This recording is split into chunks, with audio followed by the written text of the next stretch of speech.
জানলা টাল্লা ভেঙে যদি কোনো মতে কেউ বাইরে বেরোনোর চেষ্টাও করেন তাও পারবেন না, আটকে যাবেন এই তারে। আচ্ছা, এটা তো একটা বিল্ডিং, আজকে এই বিল্ডিংয়ে আগুন লেগেছে, আজকে আমরা এই বিল্ডিংয়ের ছবি দেখাচ্ছি।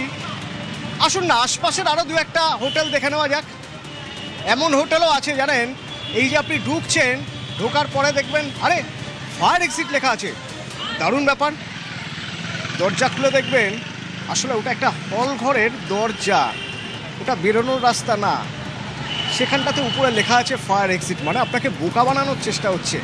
দেখবেন, দেখুন।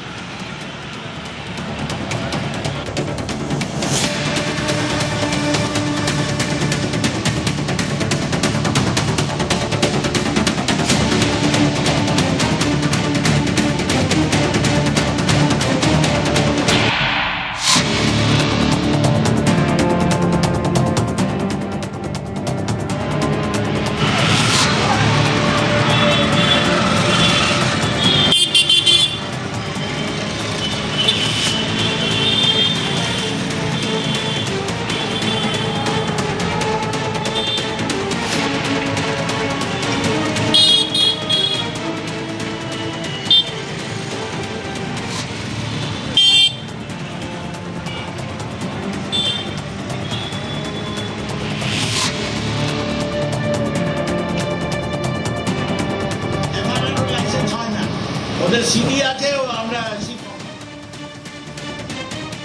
তোমার ট্রেড লাইসেন্সের জন্য এলাকা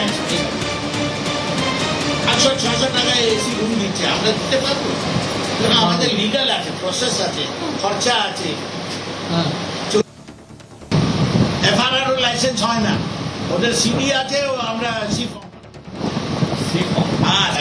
তোমার ট্রেড লাইসেন্সের জন্য এলাকা। আমরা অ্যাকচুয়ালি প্ল্যান অনেক তাড়াতাড়ি করেছিলাম, তো আমাদের দেখার ছিল যে কোথায় কানেক্টিভিটি সব থেকে ভালো। তো এটা মোটামুটি মাঝখানে পড়ছে, সব জায়গায় যাওয়া ইজি হবে, এমজি রোড আর মেট্রো পাশে আছে, তার জন্য আমরা এইসব জায়গায় বেশি পছন্দ করি। তারপরও যেখানে 6 বেড অ্যাভেলেবেল সেখানে আমরা থাকবো, সেটাই আর কি। 6 বেড একটা রুমের মধ্যে অত্যন্ত ছোট একটা ঘর, তোমরা নিজেরা ডাক্তারি স্টুডেন্ট, মনে হয় এরকম ঘরে থাকা উচিত? অ্যাকচুয়ালি এসি আছে তো প্রবলেম হবে না, আর আমরা 6 জন একসাথে থাকতে বেশি ভালোবাসি, তো সেটাই ঠিক আছে। কত টাকা করে ভাড়া নিল? এখানে পার ডে 250 পার পার্সন। তাতে হয়ে গেল? হ্যাঁ, ইজিলি। बाकी जगह आरो एक्सपेंसिव ছিল।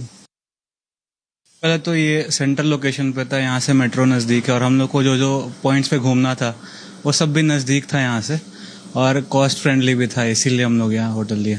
एक रूम में आप लोग कितने लोग? हम लोग 6 लोग रह रहे थे इस रूम में। कितना कॉस्ट? 1600-1800 था अप्रोक्स, एक दिन का। एक दिन का तो हो गया उसमें?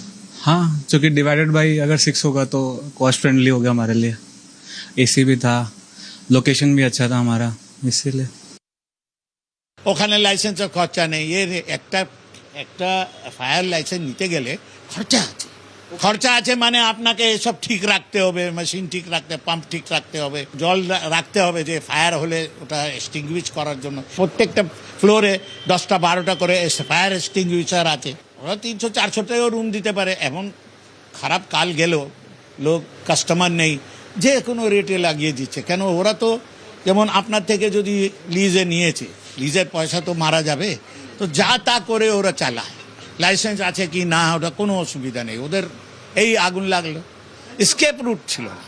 আমাদের প্রত্যেকটি ফ্লোরে স্কেপ রুট আছে, তারপরে এক্সটিংগুইশার আছে, তারপরে আপনার ফায়ার হোস পাইপ আছে, এই দেখুন পাম্প আছে, হেভি পাম্প আছে, উপরে 2টা 10 ঘোড়া পাম্প আছে।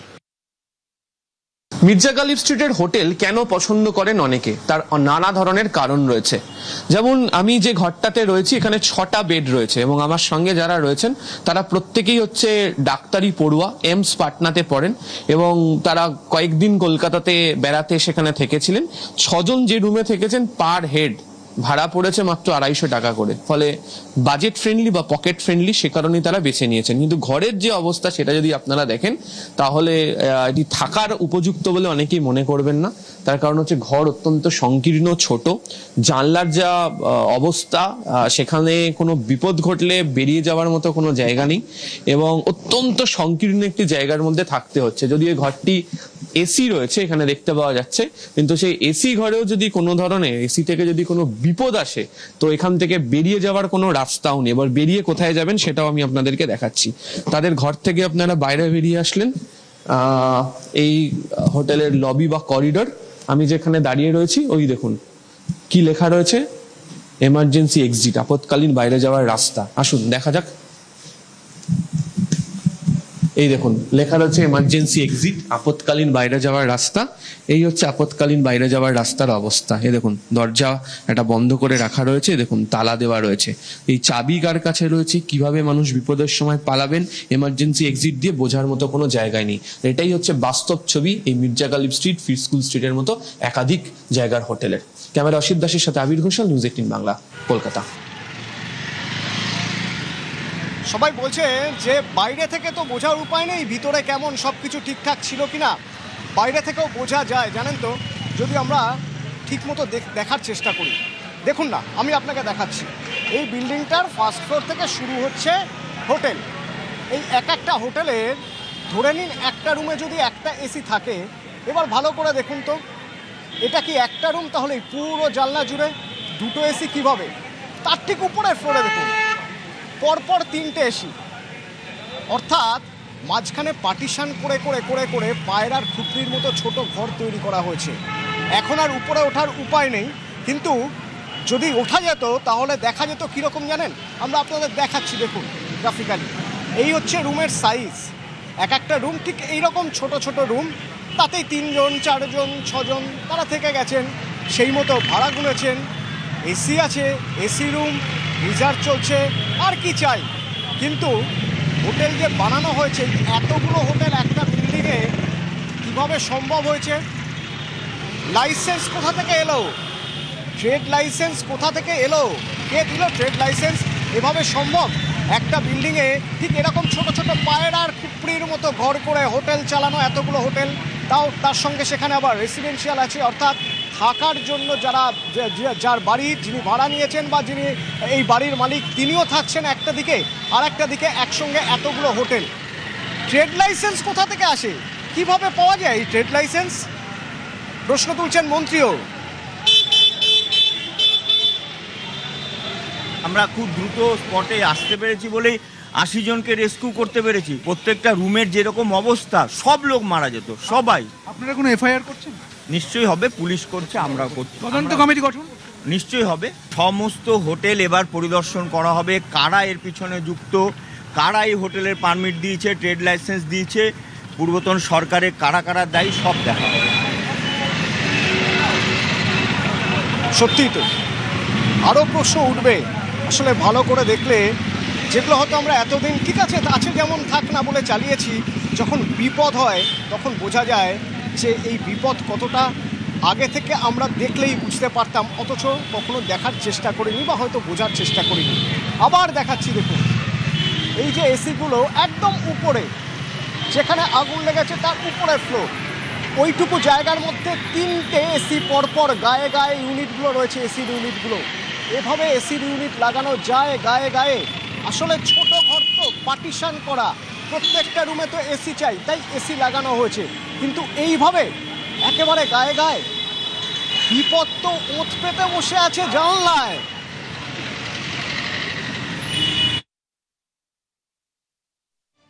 বেনিয়মের অভিযোগ কিন্তু একাধিক, শুধুমাত্র একটা দুটো বিষয় নয়। এই বিল্ডিং এর বাইরের অংশটা তুমি দেখতে পাচ্ছ, ওপরে এসির যে আউটার ইউনিট, সেই আউটার ইউনিটের সংখ্যাটা একবার দেখো।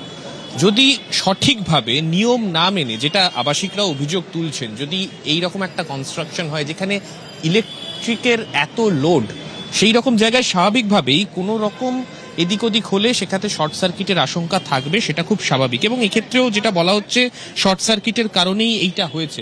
প্রতি ঘরে ঘরে এসি, এক একটা বিল্ডিংয়ে এক একটা ফ্লোরে অনেকগুলো করে এসি চলছে, সবকিছু চলছে, কিন্তু নিয়মের ক্ষেত্রে কোনো কিছু মানা হচ্ছে না। নিয়ম বলতে এই যে এক একটা হোটেলের এক একটা ঘর, যারা সেখানে ছিলেন, যাদের সঙ্গে আমরাও কথা বলেছি, তারা প্রত্যেকেই বলছেন যে ভেতরে একেবারে ছোট ছোট ছোট ছোট ঘর। তারা জায়গাটাকে বেছে নেন কেন না, ধর্মতলা থেকে একেবারে কাছে, তাদের আশেপাশে যাতায়াতের সুবিধা, সেই কারণে তারা হয়তো এই হোটেলগুলোকে বেছে নেন এবং সস্তাও হয় অনেকটা, কিন্তু রুমের সাইজ একেবারে ছোট। সবার আগে প্রশ্ন তোলে এই রুমগুলোর ভেন্টিলেশন নিয়ে, যে যেখানে ধোঁয়াটা জমা হচ্ছে, ধোঁয়া বেরোনোর কি কোনো জায়গা আছে? কোনো জায়গা নেই। এক একটি ফ্লোরে অনেকগুলি করে হোটেল রয়েছে, আলাদা করে তাদের কোনো ইমার্জেন্সি এক্সিট কিংবা অন্য কোনো ভাবে বিকল্প কোনো ব্যবস্থা, ফায়ার এক্সটিংগুইশার কোনো সিস্টেম, ফায়ার অ্যালার্ম সিস্টেম কোনো কিছু নেই। অর্থাৎ ফায়ার সেফটিকে কার্যত বুড়ো আঙ্গুল দেখিয়ে এই গোটা এস্টাবলিশমেন্টগুলো চলতো।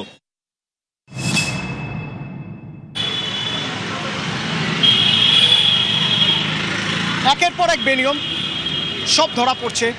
আচ্ছা, এখন ধরা পড়ছে কেন বলুন তো? আগে কি এগুলো দেখা যায়নি? খোলা চোখে তো বোঝা যাচ্ছে, এই গায়ে গায়ে এসি লাগানো রয়েছে, বোঝা যাচ্ছে যে এই একটা দরজা দিয়ে ঢুকতে হয়, সেই দরজা দিয়ে ঢুকলে এতগুলো হোটেল। এটা একটা রেসিডেন্সিয়াল বিল্ডিং, সেই বিল্ডিংয়ে হোটেল কিভাবে থাকলো, তার নিচে আবার খাবারের দোকান রয়েছে, এত কিছু। এ তো সহজ হিসেব, বিপদ ঘটতে পারতো। এতদিন কেন কিছু নজরে আসেনি সে প্রশ্ন তো উঠবেই।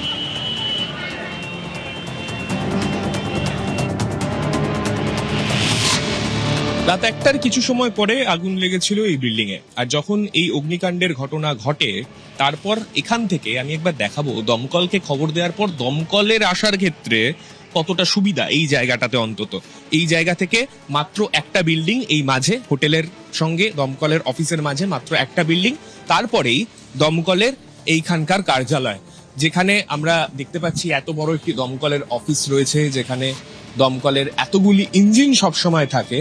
সেখানে দমকলের কাছে খবর যাওয়ার পর খুব স্বাভাবিকভাবে দমকল অতি দ্রুত ঘটনাস্থলে পৌঁছতে পারবে, সেটাই স্বাভাবিক। তাহলেও দমকল পৌঁছলো এবং 4টি ইঞ্জিনের চেষ্টায় যে আগুন নিয়ন্ত্রণে চলে এলো, অর্থাৎ আগুনের তীব্রতা খুব বেশি ছিল না। তাহলে প্রশ্ন, এই আগুনের যদি তীব্রতা না থাকে তাহলে ধোঁয়ার কারণে এতজনের মৃত্যু হলো কিভাবে? প্রশ্নের উত্তর একটাই, সেক্ষেত্রে ধোঁয়া বেরোনোর জায়গা ছিল না। অর্থাৎ একটা এরকম বড় কমার্শিয়াল প্রপার্টি চালাতে গেলে যতটা স্পেস বা যতটা জায়গা প্রয়োজন, ইমার্জেন্সি এক্সিটের প্রয়োজন, সেই রকম কিছুই ছিল না, এমনটাই অভিযোগ কিন্তু বর্তমানে সামনে আসছে। এখন এটাই দেখার, দমকলের অফিস থেকে ঢিল ছোড়া দূরত্বে তারাপীঠের পর ফের একটা ঘটনা যেখানে এতজনের প্রাণ চলে গেল। এখন এটাই প্রশ্ন, এরপরে প্রশাসন ঠিক কি ভূমিকা নেয়? এই ধরনের হোটেলগুলোর ক্ষেত্রে কড়া ভূমিকায় প্রশাসনকে কি দেখা যাবে? উত্তর দেবে সময়। ক্যামেরায় দীপঙ্কর মল্লিকের সঙ্গে সান্নিক ঘোষ, নিউজ 18 বাংলা, কলকাতা।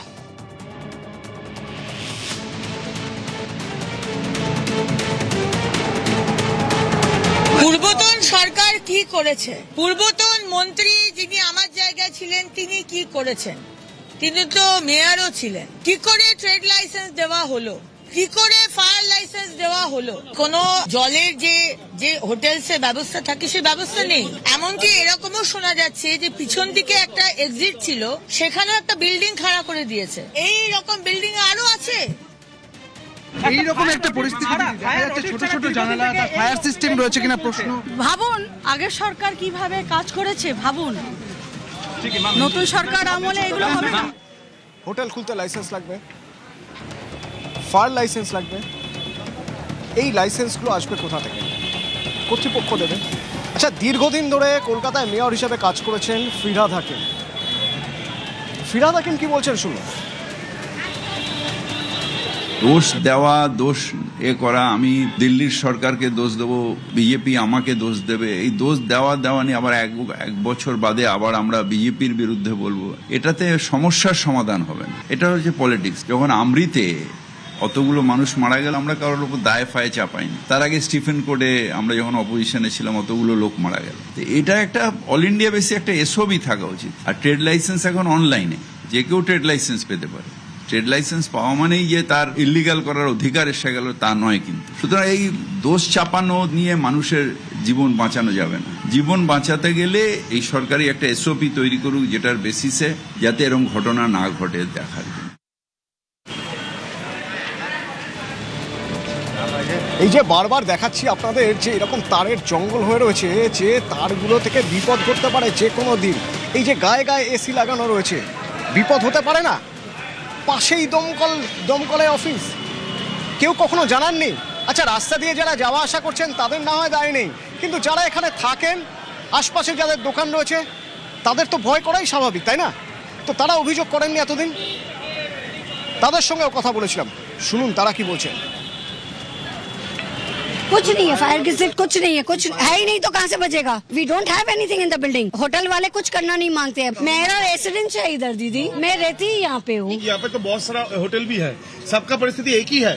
ऑब्वियसली सब एक ही हालत में रह रहे हैं, कोई कुछ करना नहीं मांगता है। कम्युनिटी के मेंबर्स जो हैं बिल्डिंग के, वो लोग को सोचना चाहिए। 400 স্কোয়ার ফিট ছাদ ছিল, ছাদ ওকে 3 তল্লা বাড়ি করে দিয়েছে। ওই গলির থেকে দেখবেন এই সব কাউন্সিলর এখানকার ছিল, সৈনী মুখার্জি, তো নैना বন্দ্যোপাধ্যায়ের বিধানসভা। ছোট ছোট ঘর ছিল, একটা ঘর 300 স্কোয়ার ফিট হবে। মানে আপনি যদি উপরে চড়বেন না, মানুষ থাকতে পারবে না। এটা ছোট ছোট রুম, গেস্ট হাউস বানিয়ে, মানে কোনো ইকুইপমেন্ট নেই। আপনি ভাবুন না, পাশে ফায়ার ব্রিগেড, একটা বাড়ি ছেড়ে তো হেভি আগুন লাগলো কিভাবে। যে সব গেস্ট হাউস বানাচ্ছে করছে, কোনো কর্পোরেশনের নিয়ম নেই, কোনো ফায়ারের লাইসেন্স নেই, এদের ট্রেড লাইসেন্সও যদি খুঁজবেন গেস্ট হাউসের নেই। Total illegal, everything illegal. আমরা প্রচুর বার বলেছি। এসি আপনি দেখুন না, এসি আপনি দেখুন, কটা এসি একটা বিল্ডিং এ, কটা এসি, ওইদিকে এসি এইদিকে এসি। মানে এই বাড়িটাও পড়ে যাবে যেভাবে এরা পিলার কেটে বানিয়েছে। দেখবেন কোনোদিন বাড়ি কলেপস হয়ে যাবে। इंस्पेक्शन तो अभी सर लोग आके किए, वो बेहतर बताएंगे कि इसमें क्या है नहीं, क्योंकि हम लोग गए नहीं अंदर, हम लोग जाके देखा नहीं कि अंदर में फायर का सिस्टम है लगा या नहीं है, गेस्ट हाउस किस तरीका से चल रहा है, क्या है नहीं है। वो इंस्पेक्शन करने के बाद में इसका रिपोर्ट आ जाएगा। स्टेयरकेस सीढ़ी वगैरह है? नहीं, इसका दूसरा स्टेयरकेस निकलने का नहीं, यही एंट्रेंस है। तो अब वो प्रशासन देखेगा किस तरीके से अपना उनको काम करना। আজ সকাল থেকে মন্ত্রীরা এসেছেন, দেখেছেন, কড়া পদক্ষেপের কথা বলেছেন। এরপরে যাতে এই ধরনের ঘটনা না ঘটে সেদিকে নজর রাখবেন বলেছেন। পাশাপাশি প্রশ্ন তুলেছেন, এই এত বেনিয়ম হলো কিভাবে?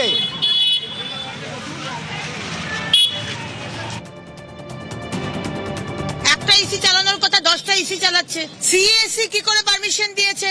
ফায়ার লাইসেন্স কোথা থেকে পেয়েছে? 15 বছর ধরে কোনো অডিটও হয়নি, আর কোনো অডিট টিম সেই কাজও করেনি। মাননীয় মুখ্যমন্ত্রীর সাথে কথা হবে। আমরা কেএমসি, ফায়ার, পিডব্লিউডি যারা আছে, পুলিশ, সবাইকে নিয়ে একটা টিম গঠন করে এই চত্বরের মধ্যে, রাদার কেএমসির মধ্যে যারা এই ধরনের হোটেল চালাচ্ছে, এগুলো আমরা চলতে দেব না। এই রকম একটা বিল্ডিং এ 4টা-5টা করে হোটেল, এবং প্রত্যেকটা হোটেলে কোনো ঘরের জানালা নেই, খুপড়ি করে একটা মাত্র জানালা ছিল বলে 2জন ভদ্রলোক ভদ্রমহিলাকে উদ্ধার করা সম্ভব হয়েছে। আমাদের কর্মীরা ল্যাডার দিয়ে নিয়ে গিয়ে উদ্ধার করে নিয়ে এসছেন। কিন্তু আজকে যদি জানালা থাকতো, সঠিক ব্যবস্থা থাকতো, তাহলে ওনাদেরকে বাকিদেরও বাঁচানো সম্ভব হতো। কেএমসি, পূর্বতন সরকার, তাদের অভিশাপ আমাদের বহন করতে হচ্ছে। তারা কি করে এখানে ট্রেড লাইসেন্স দিয়েছেন, হোটেল করার পারমিশন দিয়েছেন, এটার বিরুদ্ধে তদন্ত হবে এবং প্রত্যেকের বিরুদ্ধে কড়া ব্যবস্থা। পূর্ণাঙ্গ তদন্তের জন্য কমিটি দরকার, কমিটি গঠন হবে। প্রত্যেকটা জায়গায় আমরা অডিট করব এবং আমরা কড়া ব্যবস্থা নেব। সব ইলিগাল করেছে, আগে কমপ্লেন করা হয়েছিল, প্রচুর ইলিগাল করেছে। ছোট ছোট ঘর, তার মধ্যে গেস্ট হাউস করে এরা তৃণমূল জামানায় সব এরা করেছে। কাউন্সিলর প্রচুর টাকা নিয়েছে এখান থেকে এরা। আর যেসব হোটেল রয়েছে সেগুলো ইলিগাল, তাদের ব্যবস্থা নেওয়া? হ্যাঁ, ব্যবস্থা নেওয়া উচিত, তো খুব দরকার এটা। এখনো পর্যন্ত এই হোটেলের যে মালিক বীরেশ্বর মিত্র, তাকে খুঁজে পাওয়া যাচ্ছে না, বেহালায় থাকতেন। আজ সকালে খবর জানার পরেই হাওয়া, সেখানে গিয়ে দেখলাম এই 2টো গাড়ি ছিল, একটা গাড়ি রয়েছে গ্যারেজে, আরেকটা গাড়ি নিয়ে বেরিয়ে পড়েছে। তার কাছ থেকে হয়তো জানা সম্ভব হবে যে কিভাবে এই লাইসেন্স পাওয়া যায় হোটেলে। কারণ এভাবে তো হোটেলের লাইসেন্স পাওয়া যেতে পারে না, তার কিছু নীতি রয়েছে, কিছু পরিমাপ রয়েছে, যে প্যারামিটারগুলো ফুলফিল করতে হয় তবে হোটেলের লাইসেন্স মেলে। দিনের পর দিন এভাবে হোটেল চলছিল কিভাবে জানা যাবে তার কাছ থেকে। টাকা নিশ্চয়ই দিতে হয়েছিল কোথাও না কোথাও, কোনো না কোনোভাবে। সোজা পথে তো এ হওয়ার নয়। তো টাকা কোন হাতে, কার হাতে দিতে হয়েছিল, সেই হাত ঘুরে কোথায় পৌঁছেছিল, সেই তদন্ত এবার জরুরি।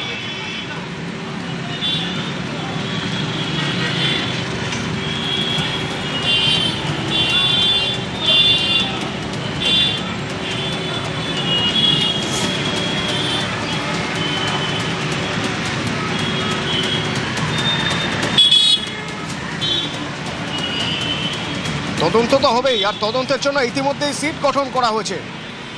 ইসিডিডির নেতৃত্বে 5 সদস্যের এই সিট, তারা তদন্ত করবে কিভাবে এই ঘটনা ঘটলো, কাদের কাদের হাত ছিল এর মধ্যে, কারা কারা লাইসেন্স দিয়েছে, কারা কারা অনুমতি দিয়েছে। শতপ্রণোদিত অভিযোগ দায়ের করেছে দমকল, 2টি এফআইআর হয়েছে এখনো পর্যন্ত হোটেলের আগুনের এই ঘটনায়। এই যে শতপ্রণোদিত মামলা নিউ মার্কেট থানায় যা রুজু করা হয়েছে, তাতে অনিচ্ছাকৃত খুন, অপরাধমূলক ষড়যন্ত্রের ধারায় মামলা দেওয়া হয়েছে। রৌনক আছে আমার সঙ্গে সরাসরি। রৌনক, আমার কথা শোনা যাচ্ছে? দেখা একেবারে যে ঘটনা ঘটেছে, ভয়াবহ অগ্নিকাণ্ডের ঘটনা, এই ঘটনাকে কেন্দ্র করে ইতিমধ্যে পুলিশের তরফ থেকে শতপ্রণোদিত মামলা রুজু করা হয়েছে। অন্যদিকে দমকলের তরফ থেকে যে লিখিত অভিযোগ থানায় দায়ের করা হয়েছে সেইটাকে কেন্দ্র করে কিন্তু এফআইআর রুজু করেছে পুলিশ।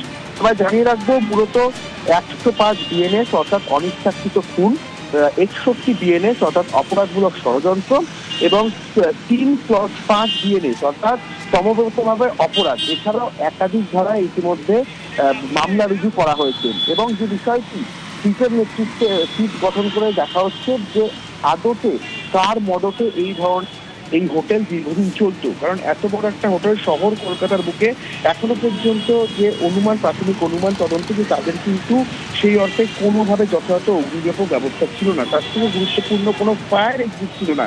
ইতিমধ্যেই ডিসিপিডির নেতৃত্বে 5 সদস্যের স্পেশাল ইনভেস্টিগেশন টিম গঠন করা হয়েছে।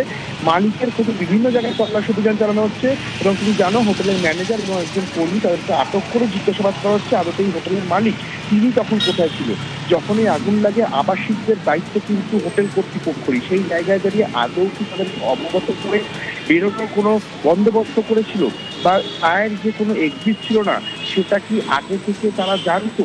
এই একাধিক প্রশ্ন সামনে আসছে। সিটের তরফ থেকে ইতিমধ্যে গোটা বিষয়টি খতিয়ে দেখা হচ্ছে। অন্যদিকে যে মালিক, হোটেল মালিকের খোঁজে কিন্তু বিভিন্ন জায়গায় তল্লাশি অভিযান চালানো হচ্ছে কলকাতা পুলিশের তরফে।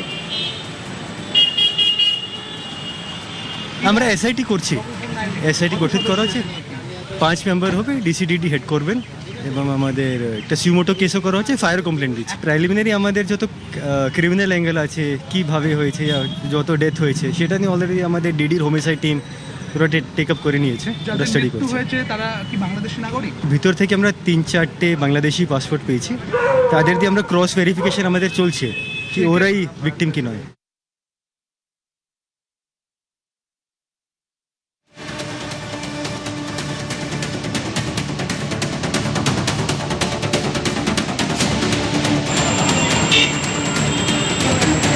কড়া পদক্ষেপ হবে, কারণ কড়া পদক্ষেপের কথা লিখছেন সবাই, বলছেন সবাই। মুখ্যমন্ত্রী শুভেন্দু অধিকারী সোশ্যাল মিডিয়ায় কি লিখেছেন একবার জানতে চাইব। আমার সঙ্গে আবির রয়েছে। আবির, কি লিখেছেন সোশ্যাল মিডিয়ায়? তিনি উল্লেখ করেছেন যে দীর্ঘদিনের অব্যবস্থা এবং অগ্নি নিরাপত্তা বিধি না মানার বাস্তব চিত্রই আজকে উঠে এসছে এবং তিনি উল্লেখ করেছেন যে পূর্ববর্তী সরকারের আমলে শহর এবং রাজ্যের পরিকাঠামো যথাযথ নজরদারি ছাড়াই গড়ে উঠেছিল এবং বহু জায়গাতে অগ্নি নিরাপত্তার মতো বাধ্যতামূলক নিয়ম না মেনে হোটেল এবং অন্যান্য ব্যবসায়িক প্রতিষ্ঠান চলেছে। বেসিক কমপ্লায়েন্স অডিট এবং নিরাপত্তা বিধি কার্যকর করার ক্ষেত্রেও আগের প্রশাসনের বিরুদ্ধে গাফিলতির অভিযোগ উঠেছে এবং বর্তমানে সেই পরিস্থিতি বদলাতে এবং সমস্ত প্রতিষ্ঠানে প্রয়োজনীয় নিরাপত্তা যেটা কার্যকর করতে চাইছে রাজ্য সরকার। এবং তিনি উল্লেখ করেছেন যে 5 সদস্যের একটি এসআইটি গঠন করা হয়েছে, কিভাবে এই মর্মান্তিক ঘটনা ঘটেছে তার সত্য সামনে নিয়ে আসে এবং দোষীদের বিরুদ্ধে যথাযথ ব্যবস্থা তারা রাজ্য সরকারের তরফ থেকে করা হবে। একই সঙ্গে আমি একবার আপনাদের দেখাতে চাইব, প্রধানমন্ত্রী নরেন্দ্র মোদী এক্স চ্যানেলে তিনি পোস্ট করেছেন, সকালেই তিনি পোস্ট করেছেন, যেখানে তিনি লিখছেন, এক্স পোস্টে লিখছেন যে তিনি অত্যন্ত ব্যথিত এই ঘটনায়, যারা প্রিয়জনদের হারিয়েছেন তাদের প্রতি সমবেদনা এবং তারই পাশাপাশি ক্ষতিগ্রস্তদের সব রকম সাহায্য করছে স্থানীয় প্রশাসন। এক্স পোস্টে তিনি জানিয়েছেন।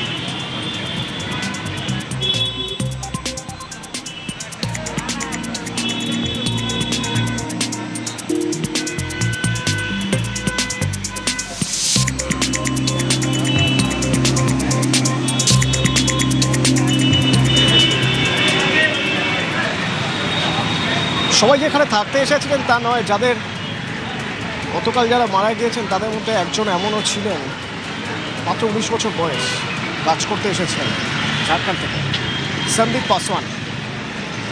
এই হোটেলগুলোর একটা হোটেল, সেখানে তিনি কাজ করতেন। মাস 5-6 হলো গতকাল রাতের আগুন তারও প্রাণ কেটেছে।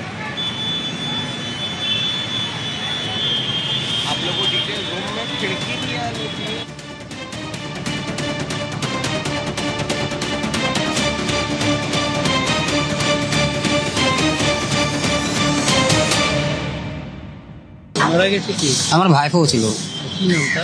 সন্দীপ পাসওয়ান। বয়স কত? 19 বছর।